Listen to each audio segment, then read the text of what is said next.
"You're in violation again," Delora Vance said, tapping her clipboard like it was a badge. "I told you last week, no furniture or concealed seating in perimeter zones. That includes your wife's rocker." She said rocker like it was some kind of weapon. This woman, Delora Vance, vice president of our HOA, stood at the edge of my lawn in a pressed blazer and tactical sunglasses like she was on patrol. My wife was 5 feet behind me, seated in the white glider under our maple trees, mid-breastfeeding our daughter. She couldn't even shift her shawl fast enough to cover up. And that's when it happened, a crack of sound, louder than fireworks. The trees jerked, dirt exploded near Lenore's bare foot. Our daughter shrieked, and for 1 second, time froze. I was already moving, grabbing Lenore and yanking her behind me, my arms around both of them. My heart didn't just race, it cracked in half. And Delora? She didn't flinch. She turned, looked back toward her own property line, and said flatly, "Must have been a groundhog again. They scatter when I test my rounds." No apology, no shame, no reaction. Like the bullet that landed inches from my baby hadn't even registered. I straightened slowly, my body still shielding Lenore, and said one sentence that made her cock her head like a crow sensing trouble. "I helped map bullet impacts for state crime labs. That round didn't come from the ground. Where are you watching from? Because this is how HOA horror stories start. And you'll want to subscribe, because this one's going to court, and a lot more than bylaws are about to get rewritten. My name is Callan Muir. I'm not a lawyer, I'm not a cop. I'm a forensic reconstruction specialist, civil architecture, ballistic mapping, scene simulation. For 20 years, I've been called in when no one else could explain how a bullet got where it did. And this land? I bought it because Lenore wanted somewhere our daughter could grow up without sirens in the background. This glider under these trees? It's been in her family for 3 generations. Lenore was rocked here as a baby by her mother, and now she rocks Willa in it every afternoon, after the panic attacks subside and the world feels safe again. It's not a structure. It's not a concealment hazard. It's a circle of peace carved into 2 acres of quiet. But to Delora, it was an obstacle, something that blocked her imaginary line of sight policy.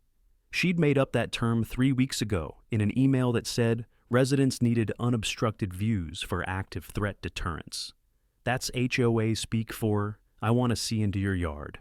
We didn't comply, we didn't cut the trees, we didn't remove the glider. So she escalated. First came the violations, then the threats about fines. Then last week, she stood on her upstairs deck holding what looked like a scoped revolver, scanning my backyard like a sniper, claiming her perch. I'd reported it, nothing happened. Today she fired. I looked at the dirt, still steaming, still loose. It hadn't embedded, it skipped off something. That angle wasn't from a straight line across the lawn. It came down at an arc. Lenore was shaking. Willa had gone silent in her arms. I turned back to Delora. She was already retreating. She waved the clipboard once more, like it proved she had authority. "This is your final warning," she said. I looked down at the patch of dirt beside the glider. Then I looked at the base of the maple tree and saw it. A shallow splinter mark, jagged and fresh. The shot hadn't just missed. It had grazed a tree 2 feet off the ground, then veered toward my daughter. Not a warning shot, not a misfire, a calculated angle. Lenore whispered, "We have to leave, Cal." But I didn't answer. I was already kneeling beside the impact site, brushing back the soil, marking the trajectory in my mind. This was no longer about an HOA violation. This was the moment Delora Vance crossed from intimidation into something else. Something prosecutable. I wasn't leaving. I was going to map every inch of that bullet's path.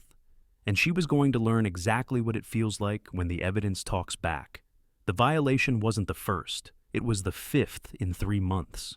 Delora Vance had started slow. Low-level notes slipped into our mailbox about non-compliant structures. Then came the citations. One for our fence lattice being unauthorized decorative screening.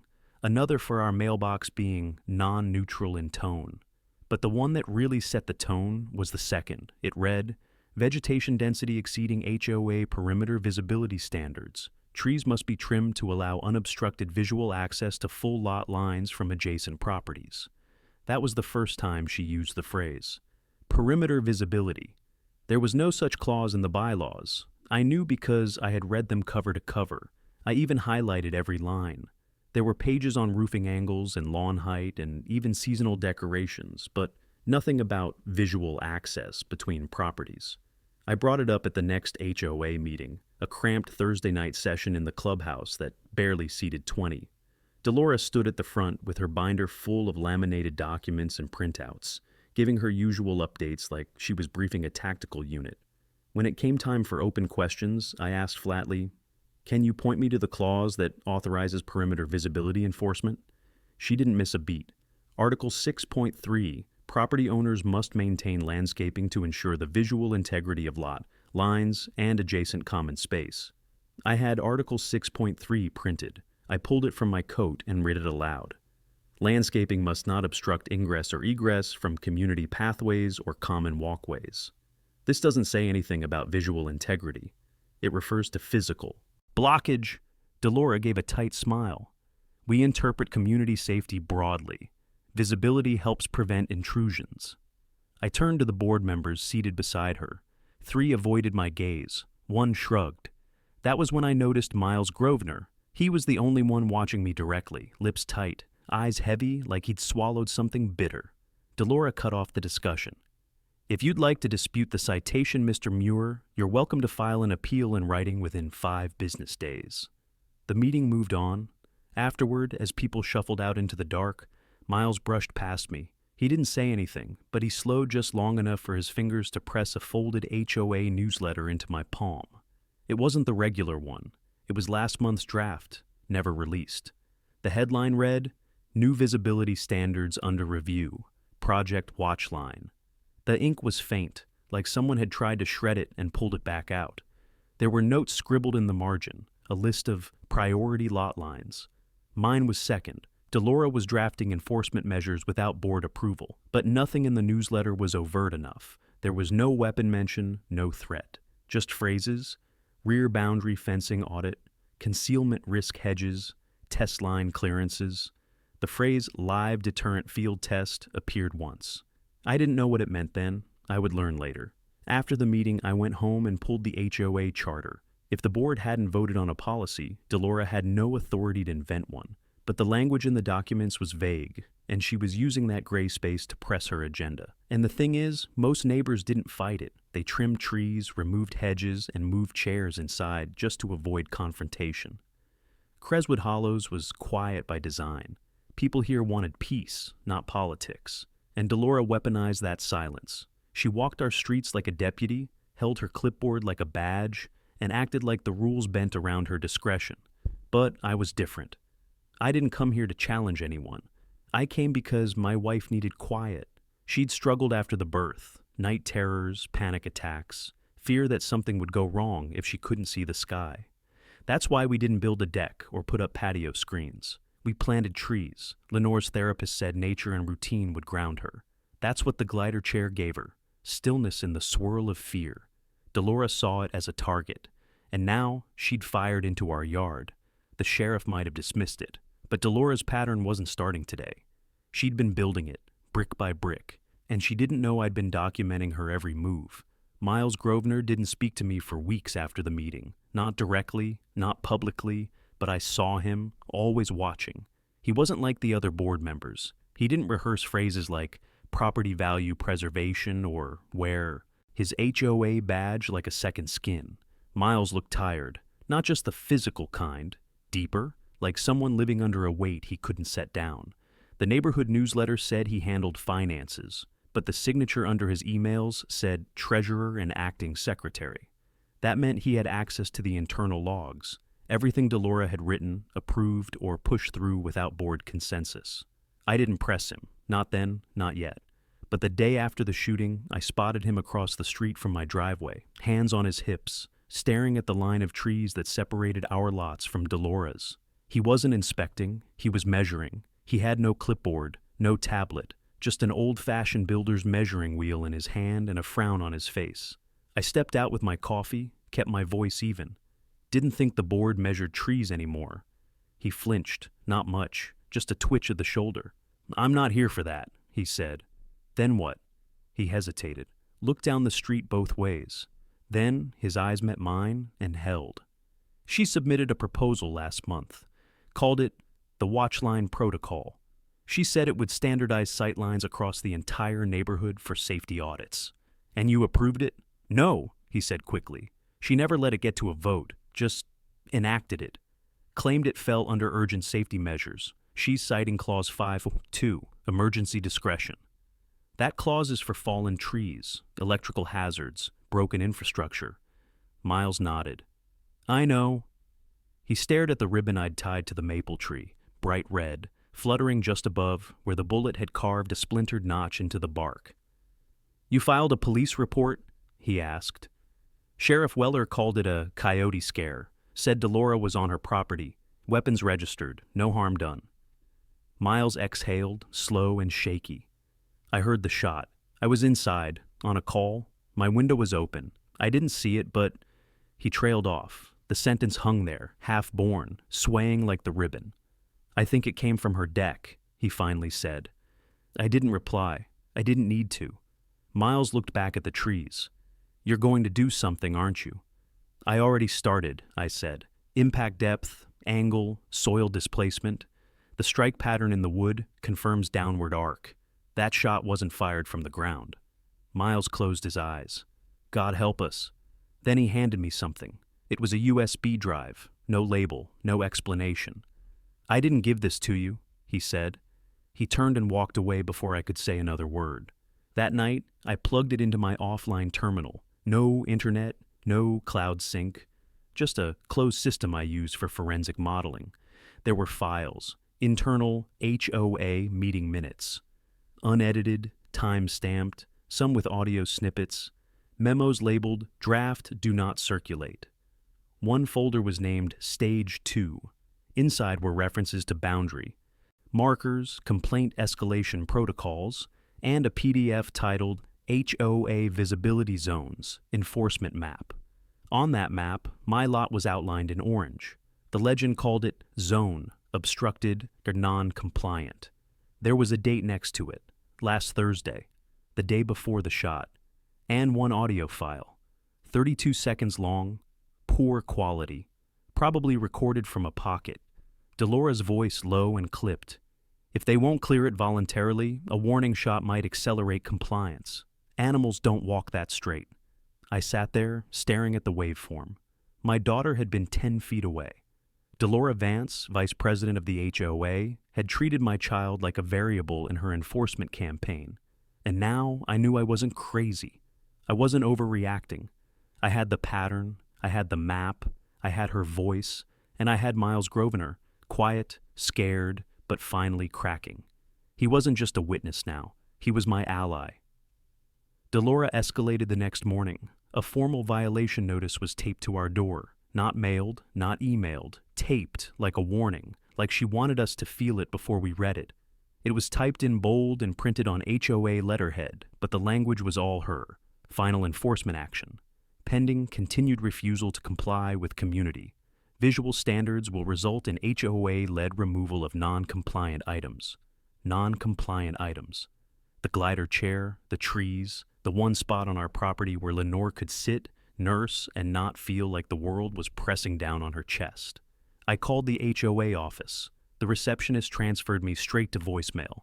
I didn't leave one. Instead, I walked out to the backyard and stood in the same spot where the soil was still soft from the bullet impact. The red ribbon I'd tied to the maple flapped quietly in the morning breeze.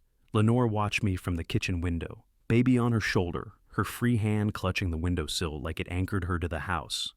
I wasn't going to let that ribbon be the last mark on this story. So I called someone else. Alden Sharp picked up on the second ring. He was one of the few colleagues I still kept in touch with from my forensic reconstruction days. Now, a private consultant like me, Alden had the same itch I did.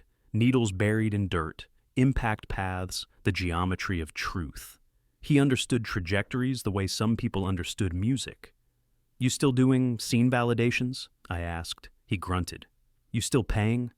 Got something personal this time. Not state work, civil. Possible criminal if it goes where I think. A beat of silence. Then, what's the target? A tree and a child. I sent him the footage from my backyard cameras. No angle caught the shooter, but 3 of them caught the impact burst. synced down to the millisecond. He didn't even wait for a follow-up. "I'll drive in tonight. Don't touch anything."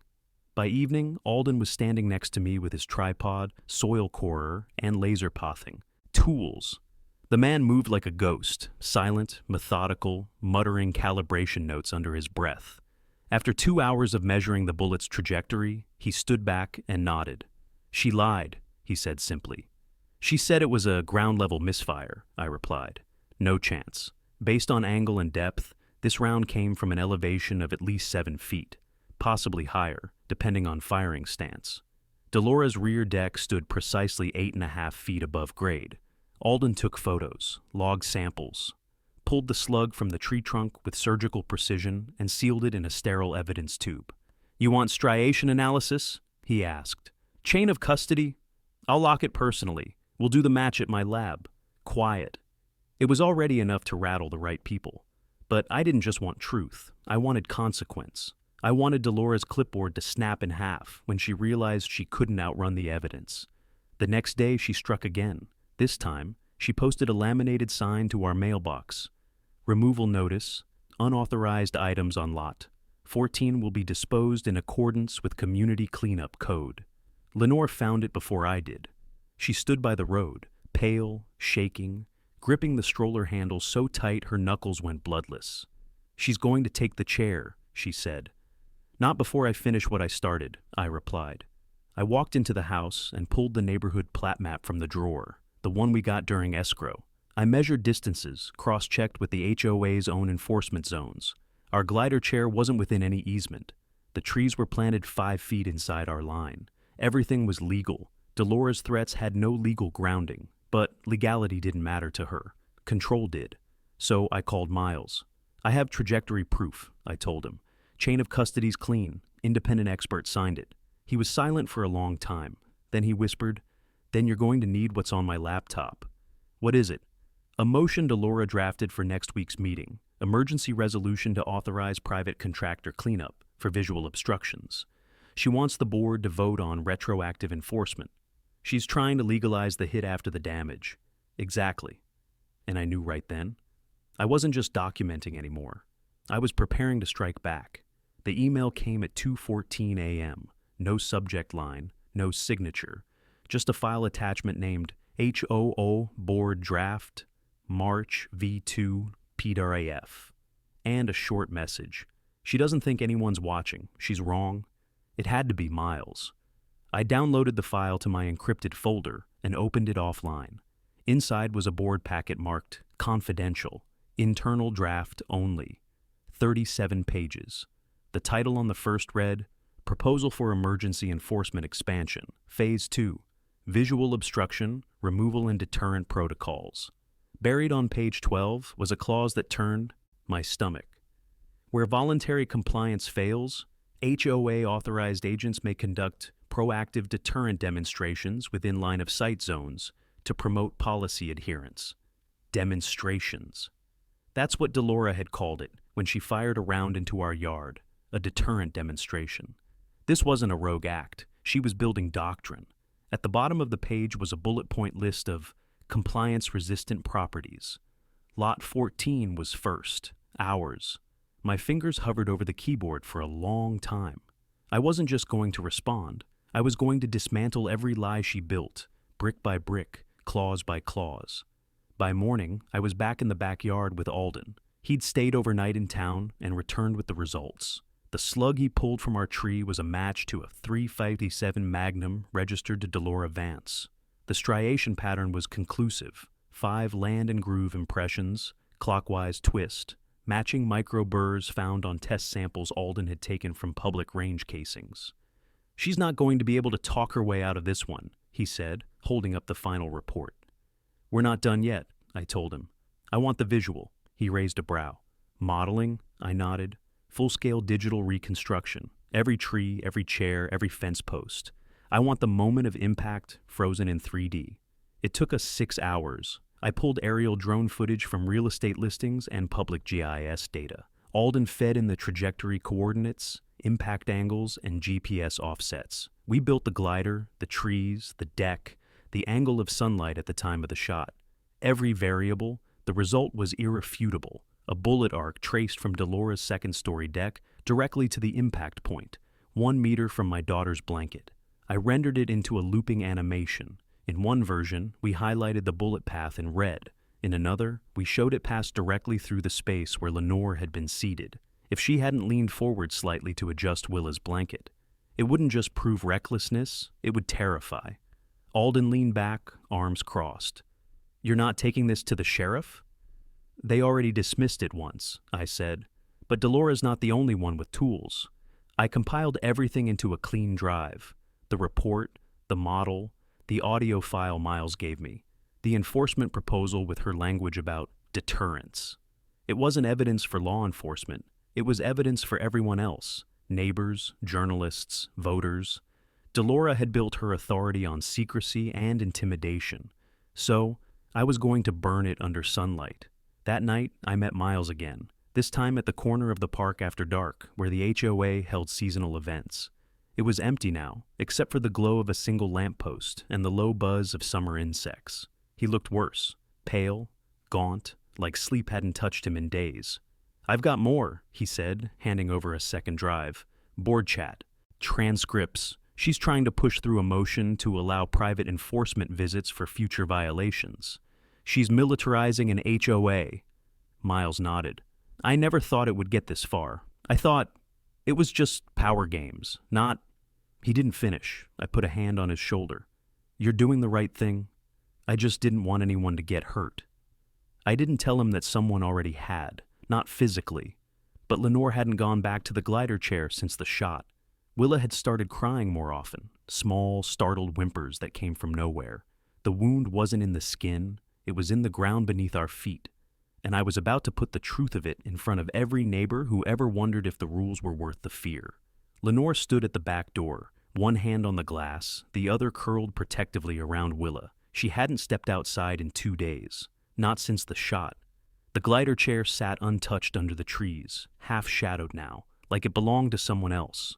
The ribbon I'd tied to the maple still fluttered, but the wind felt sharper, more watchful. "She says she's coming," Lenore said quietly. I turned from the table where I'd been laying out printouts, trajectory maps, bullet path, overlays, HOA memos, Delora's weapon registration data. "What?" "She stopped me at the mailbox this morning, said the board voted, said they're cleaning up the obstruction tomorrow." Lenore's voice cracked. "She called the chair an obstruction." My stomach dropped. "She's bluffing." "No," Lenore said, stepping away from the door. "She was smiling when she said it." I walked out to the backyard with a tape measure in hand, reconfirming every distance I'd checked before, from the trees to the easement, from the glider legs to the property line. Every inch of it was legal. Every violation she issued was built on invented authority and fear. But the legality didn't stop her. She had the board too rattled or too complicit to question her moves, which meant we were out of time. At 2:47 p.m., I heard the hum of a truck engine. Not a city vehicle, not a landscaper. It was one of the contracted private trucks Delora had used before. White cab, tinted windows, no branding. It parked at the end of the cul-de-sac. No one got out. 15 minutes later, another truck joined it. They were waiting for approval. For her. At 3:22 p.m., I saw her. Delora walked down the sidewalk in her usual crisp navy blazer, clipboard in hand, dark sunglasses reflecting the afternoon sun. She didn't glance at the trees, the chair, or me. She walked to the first truck, leaned in the window, and handed over a piece of paper. I didn't wait. I stepped into the driveway and blocked her path as she turned to leave. "You don't have the right to remove anything from my property." She smiled like I just told her what time it was. The board authorized immediate enforcement under emergency compliance. Your lot is non-conforming. You don't have the vote. You don't even have standing under your own bylaws. Her eyes gleamed. I have the risk clause. That clause applies to hazard mitigation. There is no threat here. Her voice sharpened. You have obstructed visibility from multiple angles. The glider qualifies as a fixed item in violation of perimeter compliance. I stepped forward, holding out the manila envelope I'd brought with me. Then maybe you'd like to see what obstruction really looks like. She hesitated, took the envelope. Inside was a still from the 3D model. Her deck, my yard, the red line of bullet trajectory passing inches from the chair. Another still showed the slug next to a labeled test round, matching grooves, matching weapon. I watched her face. She didn't blink. "You're bluffing," she said flatly. "I'm not. The slug was recovered and logged with a certified chain of custody. The match to your revolver is conclusive." She opened her mouth, closed it, then she laughed. "You think this changes anything?" she said. "You file a report, maybe they look at it, maybe they don't. Nothing sticks unless there's a headline. And you won't get one, not without names, footage, public outrage. You're one man." She started to turn. "Then maybe it's time I stop being quiet," I said. "And maybe it's time your neighbors saw exactly how far you're willing to go over a chair." That stopped her. She turned back slowly. "You think you'll rally them? These people? They're sheep. They want peace, not your crusade." "No," I said. "They want safety. And that glider has never hurt anyone. Your bullet almost did." She stared at me for a long time. Then, without another word, she walked back to the trucks and waved them off. The engines roared to life. Both trucks turned and disappeared down the street. But I knew this wasn't over. She didn't back down. She was repositioning. And now so was I. Because this wasn't just about a chair anymore. This was about a pattern of power, cloaked in regulation, defended by silence, and I was done playing defense. Miles didn't answer my call the first time, or the second. But 20 minutes later, I heard a knock, soft, hesitant, on the side door near the garage. Not the front, the side. The one neighbors don't use unless they're afraid someone might see them. I opened it to find him soaked from the drizzle, hood pulled low, laptop bag slung across his chest like he'd run here. "You weren't supposed to know everything," he said quietly. "I thought she'd just fine you, push you around. But this is something else." I let him in, motioned toward the table where I'd already cleared space beside the forensic prints and soil samples. The house smelled like wet leaves and cold metal, sharp, tense. Lenore was upstairs with Willa. I didn't want her hearing any of this. Miles pulled his laptop from the bag and opened it without a word. No passcode hesitation, no games. He wanted me to see. "There's more," he said. "Delora didn't just write that enforcement draft. She's been coordinating with a private firm, Ravendale Protective. Used to be private contractors in Texas. Now they're posing as compliance service providers." He opened an email thread marked Board Review, Eyes Only. Delora's name was at the top. Several messages included scheduling requests, quote negotiations, and image attachments. Photos of properties like mine, circled in red with annotations. Obstruction type C, remediation target, visibility compromise. I scrolled through. 6 properties flagged. 3 had already been cleared. One neighbor had lost a pergola, another a privacy trellis. The third had their hedges trimmed down to stumps overnight. None of them had filed complaints, probably too afraid or exhausted. "She's using the HOA budget for these hires?" I asked. Miles nodded, defeated. "Slushed it under seasonal external maintenance. Voted through in January when half the board was out sick. I didn't even see the invoice until last week, and when I questioned it, she told me to drop it or resign." I stared at the screen. The numbers weren't small. Thousands in contracting fees, all undocumented in the community ledger. "How do you still have this?" "I started copying everything last month," he said. "I didn't know what I was looking for then. I do now." He pulled up another file, an audio recording. It had no label, just a timestamp from 2 nights before the shot. Delora's voice again. "If you're not willing to enforce visibility, then I will. And if anyone pushes back, we hit them hard enough the others fall in line. People fold when it's loud." I closed my eyes. There it was. The strategy wasn't legal compliance, it was psychological warfare. "You can't stay quiet anymore," I said. Miles shook his head. "She'll come after me. She already has. You're on that thread. You're a liability to her now, whether you speak up or not." He slumped forward, elbows on the table. "I never wanted this. I joined to help with budgets, dues, landscaping plans. I didn't sign up for... God, Cal, I heard the shot. I knew exactly where it came from. But you didn't say anything." He looked up, face tight with shame. "I was scared." "I know," I said. "But fear's not the problem. Silence is." He sat with that for a moment. then opened his bag again and pulled out a printed packet. "The vote," he said. "Delora's been stacking it. She's planning to fast-track enforcement protocols this Friday. If the motion passes, she'll have full authority to remove any non-conforming structures without warning. And if it doesn't pass, she loses everything, her policy, her contractors, her reputation." I looked him in the eye. "Then we have 3 days to end this." Miles swallowed. "You're going to need allies." "I'll get them," I said, "but they won't care about policy." I nodded. "That's why I'm showing them the bullet." We both knew it wouldn't be enough to expose her lies. We had to make people feel the danger, because no one cared about glider chairs. But they'd care about a child nearly killed over one. By sunrise, I was building the presentation, not just a folder of facts, a sequence, impact photos, the 3D reconstruction animation, the striation analysis from Alden's lab, the email thread with Delora's visibility protocols, the contractor invoices tucked under seasonal maintenance, the audio clip, her voice plain as daylight, promising to hit them hard enough the others fall in line. And at the end, the picture of Willa's blanket rumpled beside the impact crater with the red ribbon hanging in frame. This wasn't going to be a policy dispute. It would be evidence of intent, escalation, and negligence on full display. I used the old projector I'd kept from my consulting days. It took a few hours to calibrate, but I wanted control of the visuals. No cloud systems, no risk of tampering. At 10:12 a.m., I left a printed packet in the mailbox of every resident on our street. No dramatic labels, no threats. Just the facts. Subject: emergency HOA session, safety presentation and vote location. Creswood Commons, clubhouse time. Friday, warm 6 p.m. Sharp.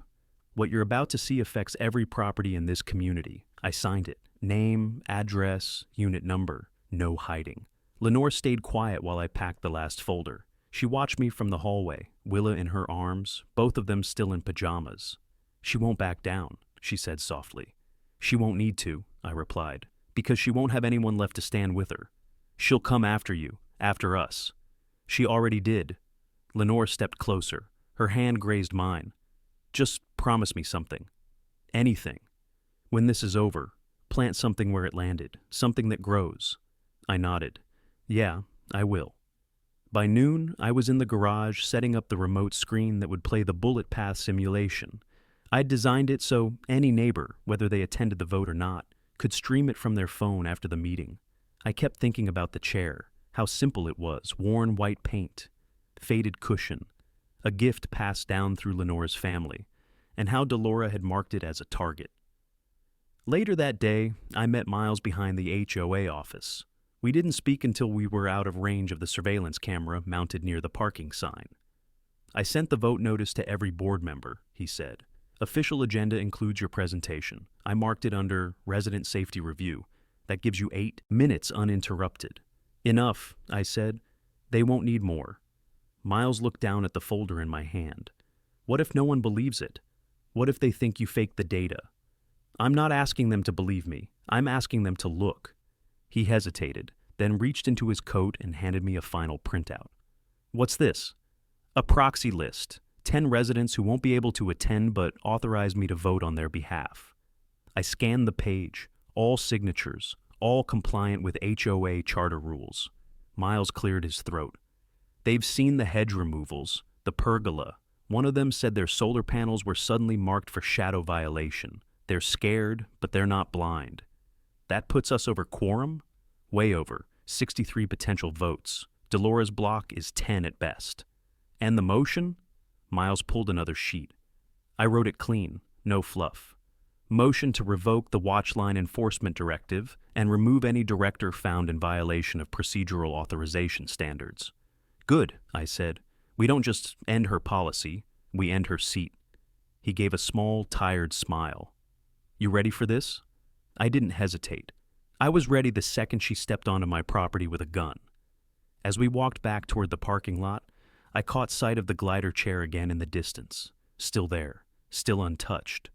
But tomorrow, its meaning would change. It wouldn't just be a reminder of what nearly happened. It would be the reason this neighborhood chose to change. The clubhouse smelled like old carpet and anxiety. I arrived an hour early with the projector, the screen, and 3 copies of the full packet, 1 for the record, 2 for board members who would pretend they hadn't read a thing. Miles met me at the side entrance. His shirt was pressed, but his hands trembled as he unlocked the doors. "You sure about this?" he asked. "I'm not hoping anymore," I said. "I'm proving." We set up the room in silence. Rows of gray folding chairs, the pull-down projector screen against the far wall, and a simple fold-out table where the board would sit. A half-empty water cooler hummed in the corner, the only sound filling the space. By the time the room began to fill, Miles had finished checking off the proxy list. 49 households represented in person, 14 by proxy. I watched Delora arrive last. She walked in like she hadn't seen the bullet trajectory, the invoice trail, or the audio recording, like her clipboard still held all the power. But she wasn't in uniform today. No blazer, no sunglasses, just a tight expression and that same fake smile she used when issuing fines. She took her seat at the head of the board table. 4 other board members lined up beside her. Only one looked directly at me. Miles stood first. He cleared his throat, voice cracking just slightly into the microphone. "This session has been called under Charter Clause 3.1b for Emergency Community Review. We'll begin with a presentation from resident Callan Muir regarding property safety concerns and policy enforcement." No applause, no reaction. I stepped forward and dimmed the lights. I didn't open with the glider chair. I opened with the map, 6 lots, 3 confirmed removals, 1 pending, 2, including mine, targeted for demonstration. Then I moved to the still images, the bullet in the dirt, the ribbon on the tree, the scan of the slug Alden had matched to Delora's weapon, striation patterns aligned beside a labeled test sample. Then the model played, a silent animation that showed the bullet's arc from Delora's deck to the spot where Willa had been nursing. You could hear people shift in their chairs. The audio came last, her voice clear, calm, and damning. If they won't clear it voluntarily, a warning shot might accelerate compliance. Animals don't walk that straight. Silence followed, thick, weighty, not even Miles moved. Then someone near the back stood up. "Wait, that came from her gun?" "Yes," I said. "She shot toward your baby?" "She fired into my yard, toward a mother holding her child, and then she blamed wildlife." I turned toward the board. "There are 6 flagged properties, multiple removals without consent, budget allocations hidden under misfiled line items, no public vote, no emergency clause applies. This isn't enforcement, this is targeting." Delora finally stood. "This is out of order," she said. "The evidence is manipulated. The recording is illegal. He's not a forensic expert. He's a resident with a grudge." I stepped aside and clicked to the final slide, my credentials. State license, past forensic certifications, projects handled, courts testified in. "Resident, yes," I said. "But I don't need a grudge when the truth draws its own map." A woman from Lot 7 raised her hand, then stood without being called on. "You cut down our dogwood last spring," she said. "Told us it cast security shadows." I didn't say anything. I let it go. "But you paid someone to climb our fence without permission. You told me the bylaws allowed it. I believed you." More murmurs. Another man stood. "You told me to remove my deck umbrella or be fined weekly." I had just finished chemo. It was the only shade I had to sit under. Delora's face tightened. She turned to the other board members. "You're not going to let this circus rewrite our policy, are you? We'll lose all authority." "No," Miles said. "We'll regain trust." He stepped forward with the motion in hand. "I move to revoke the Watchline Enforcement Directive and initiate a removal vote for any board member found to have authorized off-record enforcement activity." The room was still. Then someone seconded it. Delora's jaw clenched. She tried to speak, but the gavel came down before she could. The vote was about to begin, and the balance had shifted. The ballots weren't digital. They were printed single-page slips, names, checkboxes, space for proxy initials. Miles passed them out row by row, while the rest of the board sat stiff and hollow-eyed. Delora at the center like a cracked statue. I watched her hands, not trembling, not fidgeting, just still. Too still for someone who'd just been exposed. But her eyes, they were racing, calculating, running numbers behind the lens of a smile that was no longer being returned. She still thought she had control, but she hadn't seen how quiet anger builds in a neighborhood. The first ballots came back folded tight, some scribbled notes in the margins. I saw phrases: unacceptable, we trusted her, no authority. A couple of people walked out without saying a word, but not in protest, in disgust. By the time Miles had counted 47, the vote was already tipped. He looked up from the tally sheet. "We have the threshold." Delora leaned forward. "This is a witch hunt. You're throwing away structure for emotion. These people don't understand enforcement." A man in the third row stood. "We understand when someone fires a gun at a baby, Delora." That was the first time she blinked. Another voice chimed in. "My mother's been afraid to leave her porch because you threatened to remove her fence. She uses that fence to block noise from the street. She's 82. A third: "You said my son's swing set was a surveillance risk. You fined us because the tarp cover cast a visibility shadow." Delora turned to the remaining board members. "Are you going to let him gut the enforcement clauses? If you let this pass, we'll be open to lawsuits. You'll all be liable." Miles didn't flinch. "We're already liable, just not to who you thought." He read the tally aloud. "Motion to revoke the Watchline Enforcement Directive. Passed, 56-7. Motion to remove Delora Vance from the board. Passed, 54-9. She stood slowly, as if every joint betrayed her. Her hands lifted the clipboard like it still meant something, then lowered it when no one looked her way. "I'll appeal," she said. "This isn't the end." "You'll have the right to," Miles replied. "Just not from that chair." He nodded toward the empty audience seat where Delora had stood before she'd ever joined the board. Delora turned and walked out. No one followed, no one clapped. It was quieter than victory usually sounds, but deeper, the kind of silence that follows the fall of something false. I packed up the projector, cables coiled in reverse order, screen rolled carefully so the corners wouldn't bend. As I worked, neighbors approached, not to ask questions, but to thank. One offered fresh bread. Another asked if I'd be willing to help revise the bylaws with Miles. "We need people who think about angles," he said, "not just fences." When I finally stepped outside, the wind had picked up. It carried the scent of turned soil and late summer pollen. Miles followed me to the parking lot. "You know she's not going to vanish, right?" he said. "People like that dig in somewhere else." "I know," I said, "but she won't dig in here again." He offered his hand. I shook it. "And Callan," he added, voice dropping. "I'm sorry. I should have said something after the shot." "You did," I said, "when it mattered most." By the time I pulled into the driveway, Lenore was already on the porch. Willa was asleep against her chest, one tiny hand tucked under her collar. She saw it in my face before I said a word.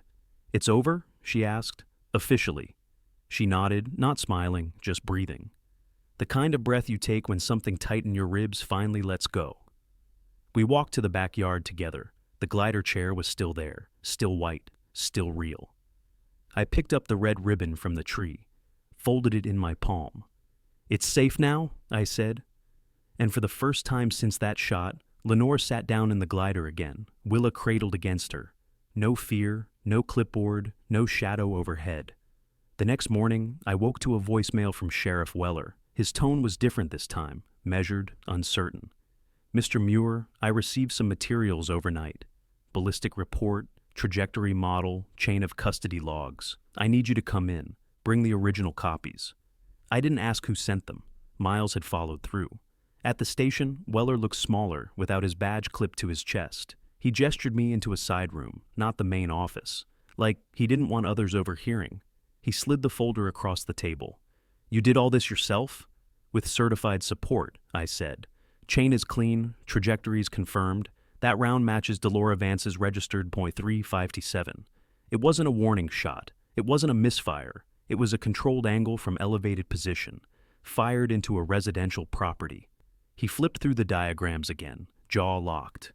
"You're sure about the source?" "Her deck's height, angle, distance. It's the only viable firing point. I measured off your own GIS records." He exhaled through his nose. "Hell!" I leaned in. "You dismissed it the first time. You let her narrative walk." "I followed what I had then," he said. "But this?" He tapped the folder. "This isn't circumstantial." "So what now?" He rubbed his temple. I submit it to the county prosecutor. They'll decide whether to pursue charges. That bullet landed 4 inches from my daughter's foot, I said, voice low and even. Don't wait until someone bleeds to act. I'm not, he said. I'm starting the report today. He stood. But you need to know, she's not gone. She's already filed a grievance with the state HOA council, claims her removal was politically motivated. She's calling it harassment. Let her, I said. Everything she did is documented. Audio, signatures, minutes, misuse of funds. She's not protected anymore. Weller looked at me a long moment, then nodded. We'll be in touch. I walked out of that station without looking back. For the first time in weeks, I wasn't scanning rooftops or tracking clipboards. I was tracking paper trails, and now they pointed toward consequence. That evening, the HOA sent out a formal bulletin. No colors, no slogans, just black text on white paper. Effective immediately. The watchline enforcement policy is rescinded. Any property changes resulting from the policy may be reviewed for reimbursement or restoration. Delora's name wasn't mentioned, but the damage was being unwound. Neighbors started emerging that night, real conversations replacing the head-down politeness that had ruled for too long. People knocked on doors, shared stories, compared notes. A woman from 2 streets over said her porch had been photographed repeatedly without consent. Another revealed Delora had cited her son's sandbox as a loose earth visibility hazard. Every yard had a wound, every fence a story. They weren't just afraid of enforcement, they were afraid of being alone in it. By the time the weekend arrived, Miles organized a full community forum. No board titles, no clipboards. Just folding chairs in the clubhouse and coffee pots on plastic tables. He opened the meeting with a single question. What kind of neighborhood do we want this to be? The answers came slow, but steady. One man wanted clearer rules. Another wanted stricter limits on board terms. A mother of 3 asked for a formal vote to make yard privacy a protected right. I stayed quiet, sitting beside Lenore with Willa dozing in her lap. But when Miles called for volunteers to help draft the new charter revisions, I raised my hand. Not because I wanted control, because I wanted the next family who moved here to feel what we hadn't. That night, I returned to the backyard alone. The red ribbon still hung from the tree, but its meaning had changed. Not a warning anymore, a memory. I walked to the glider and laid the bullet casing Alden had returned to me, now inert, sealed in resin, on the armrest. Beneath it, I planted a cutting from Lenore's grandmother's lilac bush, the one we'd saved for someday. And then I sat down, just for a moment, in the chair that had nearly been taken from us. The yard was quiet, not empty, not watched, just quiet. It rained that night, steady, soft, and strangely forgiving. The kind of rain that cleaned the air instead of darkening it. I stood on the porch with a mug of coffee gone cold and watched it fall through the trees, soaking the earth where the bullet had landed. The red ribbon was still tied to the maple, though the color had dulled. Lenore wanted to keep it there. It reminds me of what survived, she'd said. The new HOA board had been sworn in 2 days ago.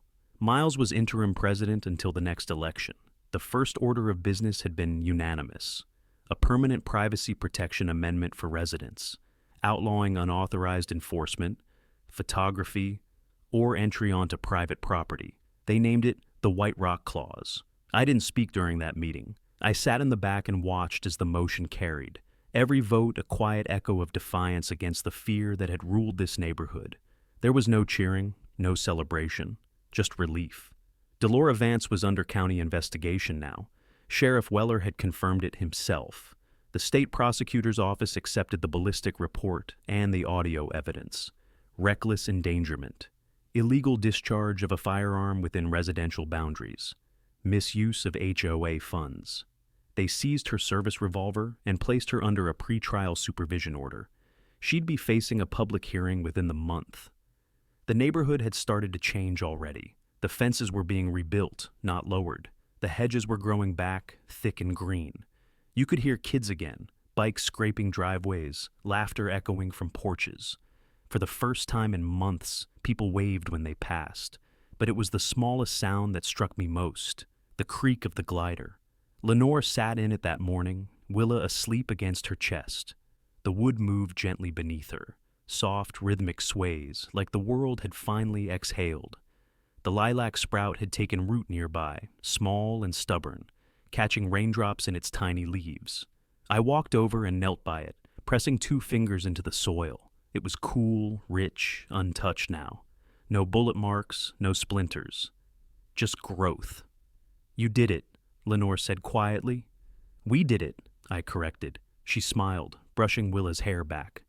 "You think people like her ever learn?" "No," I said. "But the ones watching her do." She nodded slowly, like that was enough. Maybe it was. We stayed out there longer than we should have, just listening. The rain tapered off into a mist, and the evening light turned everything silver. The fence, the chair, the wet wood of the porch. I thought about how close we'd come to losing everything over something so simple. A chair, a few trees, privacy, safety. But that's how it happens.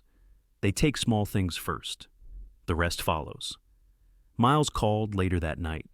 His voice sounded lighter than I'd ever heard it. "They're asking if you'll help with the neighborhood safety subcommittee," he said. "We're rewriting half the code. We want someone who understands the gray areas." "I'll help," I told him, "but I'm not writing rules to control people. I'm writing ones to protect them." "That's exactly why I called," he said. When the line went dead, I sat for a while under the porch light, thinking about how strange victory felt. It wasn't loud. It wasn't satisfying in the way movies promise. It was quiet. It was earned. It was ordinary life restored. Nothing more, nothing less. Later, I went out to the glider again. Lenore had gone inside, the baby monitor humming softly on the table. The night air smelled like rain and lilac roots. I pushed the chair once, just to hear it move. The sound was small, but it carried. I picked up the resin-sealed bullet casing from where it rested on the armrest and held it up to the porch light. The brass glinted once, sharp and clean. A relic now. I buried it beside the lilac sprout. No marker, no plaque, just soil reclaiming what it was owed. Before heading inside, I looked up at the windows of the neighboring houses. Warm light glowed behind each one. No shadows lingered. No figures with clipboards or cameras. Just people, families, living the way they were supposed to, without fear. And for the first time since that gunshot split the quiet, I let myself breathe fully. The sound of the rain returned faintly through the trees. The glider swayed once in the wind. It was over. Subscribe and don't miss our next story.